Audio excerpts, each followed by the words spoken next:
بسم اللہ الرحمن الرحیم۔ نور الانوار کا باب ہے التقسیم الثانی والثالث والرابع، سبق نمبر 11 میں خوش آمدید۔ آج کے سبق کے اندر ہم طرف سما میں عظیمت کے بارے میں 4 قسمیں پڑھیں گے۔ عبارت دیکھ لیں۔ فالاول طرف السماء وذلك اما ان يكون عظیمۃ وهو ما يكون من جنس الاسماء ای يسمع التلميذ عبارة الحديث مشافهة او مغایبة بان تقرأ على المحدث من کتاب او حفظ وهو يسمع ثم تقول له اهو كما قرأت عليك فيقول هو نعم وهذا احوط لانه اذا قرأ بنفسه كان اشد عناية في ضبط المتن لانه عامل لنفسه والمحدث عامل لغيره، او يقرأ عليك المحدث بنفسه من كتاب او حفظ وانت تسمعه وقيل هذا احسن لانه كان وظيفة النبي صلى الله عليه وسلم،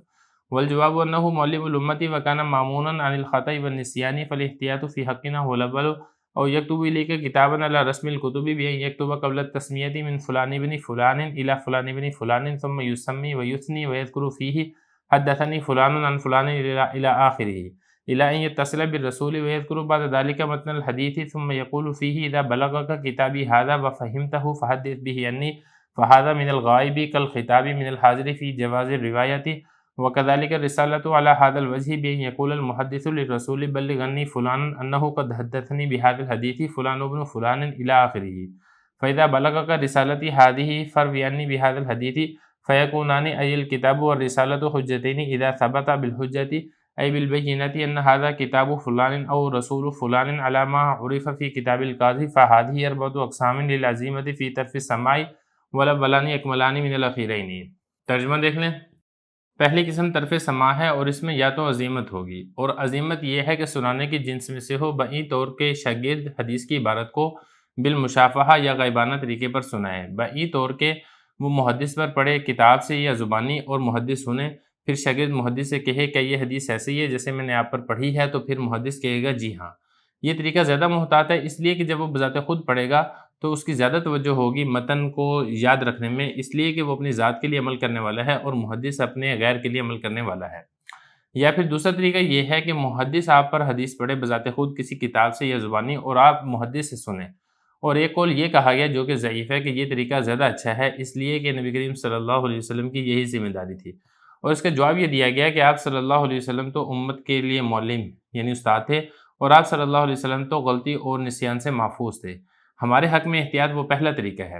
یا پھر تیسرا طریقہ یہ ہے کہ آپ کی طرف کتاب لکھے، کتاب لکھنے کے طریقے پر بئی طور کے لکھے بسم اللہ سے پہلے یہ کتاب فلاں بن فلاں سے فلاں بن فلاں کی طرف ہے، پھر اس کے بعد بسم اللہ پڑھے، پھر ثنا پڑھے، اور اس کے بعد اس طرح ذکر کرے مجھے حدیث بیان کی ہے فلاں نے فلاں سے آخر تک، یہاں تک کہ حدیث کی سند کو ملا دے رسول اللہ صلی اللہ علیہ وسلم تک، اس کے بعد پھر ذکر کرے حدیث کے متن کو، پھر اس میں یہ کہے جب آپ تک میری یہ والی کتاب پہنچے اور آپ اس کو سمجھ جائیں تو پھر آپ اس کو میری جانب سے بیان کیجئے۔ یہ غائب سے ایسے ہی ہے حدیث کے روایت کے جواز کے بارے میں جیسا کہ خطاب کیا جاتا ہے حاضر سے، اور اسی طریقے سے خط ہوگا، اسی طریقے پر بئی طور کے محدث قاصد سے یہ کہے گا فلاں کو پہنچا دیجئے میری جانب سے کہ بے شک مجھے یہ والی حدیث اس طریقے سے بیان کی ہے، فلاں بن فلاں نے مجھے بیان کیا آخر تک، یعنی سند کو آخر تک ذکر کرے گا، اور جب آپ تک میرا یہ والا خط پہنچ جائے تو پھر آپ اس حدیث کو میری جانب سے روایت کیجئے۔ یہ دونوں یعنی کتاب اور خط حجت ہیں، جبکہ حجت یعنی دلیل سے ثابت ہو، بے شک یہ کتاب ہے فلاں کی یا پھر یہ قاصد ہے فلاں کا، جیسا کہ آپ پہچان چکے ہیں کتاب القاضی میں۔ یہ 4 قسمیں ہیں عظیمت کے لیے طرف سماع میں، اور ان میں سے جو پہلی 2 قسمیں ہیں وہ زیادہ کامل ہیں آخری 2 قسموں سے۔ عبارت ہو چکی ہے، ترجمہ ہو چکا ہے، اب چلتے ہیں اس کی تشریح کی طرف۔ جیسا کہ میں نے آپ کو بتایا تھا کہ خبر کی 4 قسمیں تھیں، اس میں سے چوتھی اور آخری قسم ہم نے یہ پڑھی تھی کہ جس میں صدق اور کذب دونوں کا احتمال ہو لیکن جانب صدق راجح ہو۔ پھر اس میں یہ بتایا تھا کہ اس کی پھر 3 طرفیں بنے گی، ایک تھی طرف سماع، دوسری تھی طرف حفظ، اور تیسری تھی طرف اداب۔ پھر میں نے آپ کو یہ بھی بتایا تھا کہ ان تینوں طرفوں کے 2 درجے تھے، ایک تھی عظیمت اور دوسری تھی رخصت۔ آج کے سبق کے اندر جو ہم نے پڑھنا ہے وہ یہ ہے کہ طرف سماع میں جو عظیمت ہے اس کے بارے میں پڑھنا ہے۔ اس کے بارے میں آپ یہ سمجھ لیں کہ جو طرف سماع میں جو عظیمت ہے اس کے کل 4 درجے بنیں گے، جو کہ چاروں کے چاروں عظیمت کے درجے ہیں۔ اس میں پہلی صورت یہ بنے گی جو کہ درجہ عظیمت کا اعلیٰ اور اصل طریقہ ہے، وہ یہ ہے جس کو کہا جاتا ہے جن سے اسماع۔ یہ سماع نہیں آپ نے پڑھنا ہے، اس کو اسماع کہنا ہے۔ اسماع کا مطلب یہ ہوتا ہے سنانا،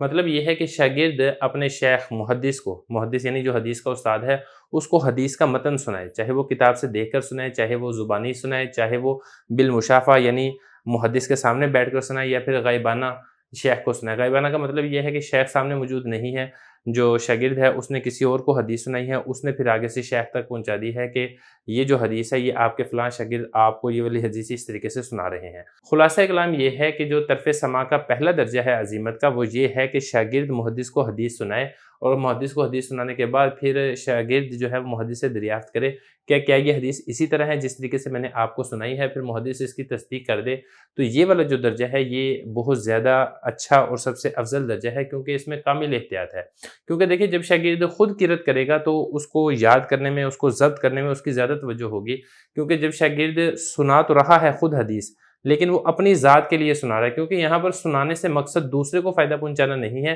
سنانے سے مقصد خود یاد کرنا ہے۔ تو یہ جو شاگرد ہے یہ حدیث سنانے سے اپنی ذات کے لیے عمل کر رہا ہے، لہذا یہ اس کے اندر زیادہ احتیاط ہے اور وہ حدیث کے متن کو زیادہ اچھے طریقے سے یاد کرے گا، بنسبت اس کے کہ محدث جب حدیث کو سناتا ہے تو وہ اپنی ذات کے لیے نہیں سناتا ہے بلکہ وہ سامع کے لیے سناتا ہے۔ تو محدث جو حدیث کی روایت کرتا ہے وہ عامل ہوتا ہے غیر کے لیے، اپنی ذات کے لیے عمل نہیں کرتا، لیکن جو شاگرد حدیث بیان کرے گا، محدث کو سنائے گا، وہ اپنی ذات کے لیے عمل کر رہا ہوتا ہے، لہذا اس کو اس حدیث کے ضبط کرنے میں، محفوظ کرنے میں زیادہ اس کی طرف توجہ ہوگی۔ تو یہ عزیمت کا پہلا درجہ ہے جس کو کہا جاتا ہے طرف اسماع، یعنی شاگرد محدث کو حدیث روایت کرے۔ اب ذرا عبارت دیکھ لیں، اس کے بعد پھر انشاءاللہ جو باقی 3 درجے ہیں وہ بھی اسی طریقے سے سمجھ لیں گے۔ فرما رہے ہیں کہ پہلی ہے طرف سماع، جیسے کہ میں نے آپ کو بتایا تھا کہ 3 طرفیں ہیں، ایک ہے طرف سماع، دوسری ہے طرف حفظ اور تیسری ہے طرف ادا۔ تو طرف سماع کے اندر جو عزیمت ہے، عزیمت کے 4 درجے بنیں گے۔ عزیمت کے 4 درجوں میں سے پہلا درجہ یہ ہے جو کہ سب سے اعلیٰ اور افضل درجہ ہے، وہ یہ ہے کہ جن سے اسماع میں سے ہو،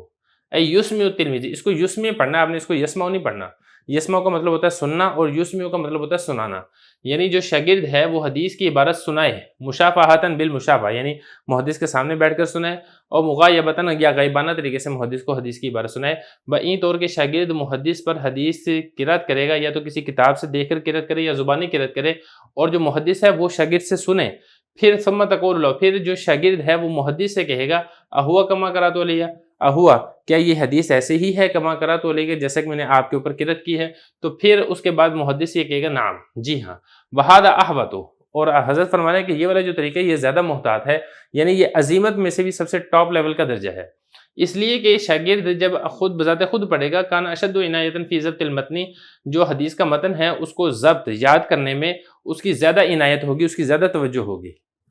اس لیے کہ جو شاگرد ہے یہ اپنی ذات کے لیے عمل کر رہا ہے، کیونکہ یہاں پر جو شاگرد محدث کو سنا رہا ہے، سنانے سے مقصد محدث کو فائدہ پہنچانا نہیں ہے بلکہ سنانے سے مقصد اس حدیث کو خود اچھے طریقے سے یاد کرنا ہے، تو گویا کہ جو شاگرد ہے وہ اپنی ذات کے لیے عمل کر رہا ہے، خود حدیث کو یاد کرنے کے لیے سنا رہا ہے، لہذا شاگرد کی توجہ زیادہ ہوگی، بجائے اس کے کہ محدث اگر محدث بیان کرے گا تو پھر محدث اپنی ذات کے لیے عمل نہیں کر رہا ہوتا، بلکہ محدث عمل کرنے سے مراد یہ کہ حدیث کا سنانا، یہ جو محدث حدیث سنائے گا وہ غیر کے لیے یعنی شاگرد کو نفع پہنچانے کے لیے حدیث سناتا ہے، لہذا محدث کی زیادہ توجہ نہیں ہوگی بنسبت اس کے کہ جب شاگرد خود حدیث بیان کرے گا تو شاگرد کی زیادہ توجہ ہوگی۔ یہ ہو گیا پہلا درجہ۔ طرف سماع میں عزیمت کا دوسرا درجہ یہ ہے کہ محدث آپ کو حدیث پڑھ کر سنائے۔ پہلے درجے میں تو یہ تھا نا کہ آپ محدث کو حدیث پڑھ کر سنا رہے ہیں اور پھر محدث سے تصدیق کر رہے ہیں،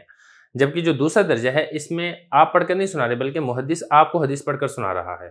چاہے وہ کسی کتاب سے پڑھ کر سنائے، چاہے وہ زبانی پڑھ کر سنائے،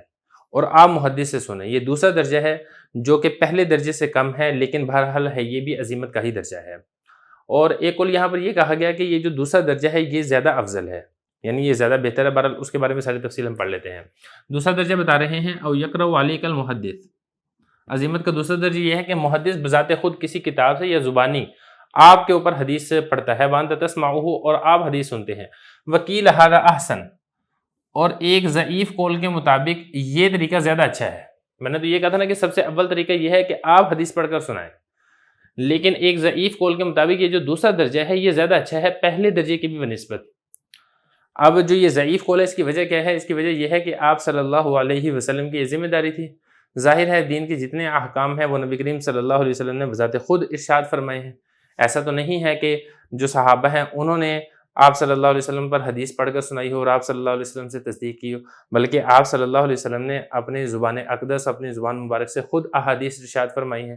تو یہ چونکہ آپ صلی اللہ علیہ وسلم کا فعل ہے، لہذا جب محدث بذات خود شاگرد کو حدیث پڑھ کر سنائے گا تو گویا کہ وہ نبی کریم صلی اللہ علیہ وسلم کی موافقت اور اتباع کر رہا ہے، لہذا یہ زیادہ احسن ہے۔ یہ ضعیف قول والے وجہ بیان کر رہے ہیں، دیکھیں ذرا، وکیل ھذا احسن، اور ایک قول یہ کہا گیا جو کہ ضعیف قول ہے کہ یہ زیادہ احسن اور اچھا طریقہ ہے، کیونکہ نبی کریم صلی اللہ علیہ وسلم کی یہ ذمہ داری تھی۔ اب اس کا جواب کیا ہے؟ اس کا جواب یہ ہے کہ دیکھیں آپ صلی اللہ علیہ وسلم تو امت کے لیے معلم بن کر مبعوث ہوئے تھے۔